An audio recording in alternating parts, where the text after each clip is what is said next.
السلام عليكم ورحمة الله، كي دايرين؟ كنتمنى تكونوا كاملين بخير وعلى خير. مرحبا بكم في فيديو جديد على قناتي كويزين تودا. اليوم ان شاء الله غنحضر معكم الرايب اللي تنستعملوه بزاف في شهر رمضان خصوصا في السحور. غنحضر معكم مكونات بسيطة وتيجي ناجح 100%. انا متأكدة الا تبعتوا هذه الطريقة غيجيكم ناجح. وبسم الله غنبداو بالمقادير. في كاسرونه غندير نص لتر ديال الحليب وغنخليه طيفيض.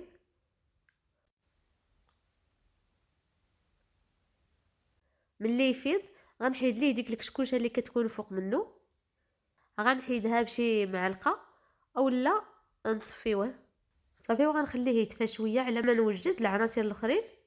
في مولينيكس غندير داك نص لتر ديال الحليب اللي بقى بارد، وغنضيف ليه ساشي ديال الفاني،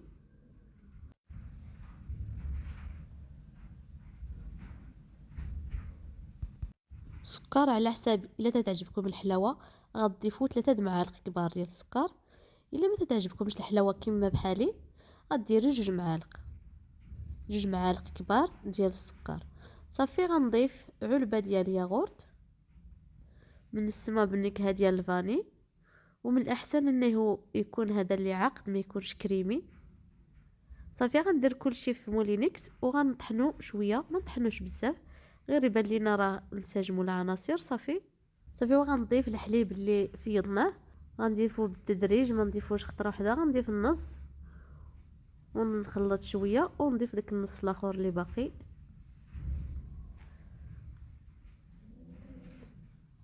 كما قلت لكم ما تنخلطوش بزاف، غير يبانوا لينا راه العناصر انسجموا. صافي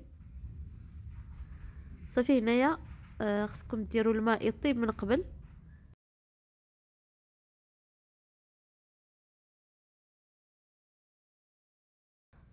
كما قلت لكم الماء خصو يكون ديجا درتوه يغلي.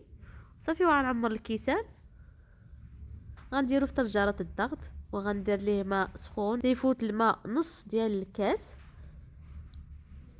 صافي وغنقفل عليه ونخليه على الاقل 7 سوايع. الا حليتوه مورا 7 سوايع وجاكم راه مازال خفيف، مازال ما تقلش، غتضيفوا ليه شويه الماء سخون تاني وغتقفلوا عليه. هذا في حاله الا حليتوه مازال ما رابش ليكم، غديروا هذه الطريقه وغتزيدوا تخليه واحد 2 سوايع. صافي وغادي ينجح معكم ان شاء الله. صافي هنايا قفلت على الكوكوط ودرت ليها الصفاره وغنغطيه بشي منطقه ونخليه في شي جهه ما كيكونش لهاش الريح باش ما يبردش لينا دغيا. صافي بعد ما دازت 7 سوايع انا هنايا خليته بات. من الاحسن تخليوه يبات اولا توجدوه في الصباح وتخليوه حتى العشيه. صافي هذا هو الشكل ديالو بعد ما حليت الطنجره مباشره. كنوريكم مازال هنايا ما درتوش يبرد. ملي غنديرو في الثلاجه يبرد غيزيد يعقد. كل كاس غطيته بالسلوفان وغندخلو للثلاجه ونخليه واحد ساعه المكانه. الا عجبكم الفيديو ما تنساوش ديروا لايك واشتراك للقناه فضلا وليس امرا، وبارطاجيو الفيديو مع العائله والاحباب ديالكم. هذا هو الشكل ديالو كما كتلاحظوا، كيجي عاقد بحال اللي كيتباع في المحلات، وما كاين ما احسن من حاجه ديال الدار. قدينا بدون حليب غبره، بدون ديك الحبوب اللي كيديروا له باش يريب. قدينا على يدنا وعرفنا شنو درنا فيه وجا لذيذ بزاف. نتمنى الفيديو ديال اليوم ينال اعجابكم وتجربوه ان شاء الله ويجيكم ناجح. اللي جربته فيكم طرد ليا في التعليق. وشكرا لكم على حسن المتابعه.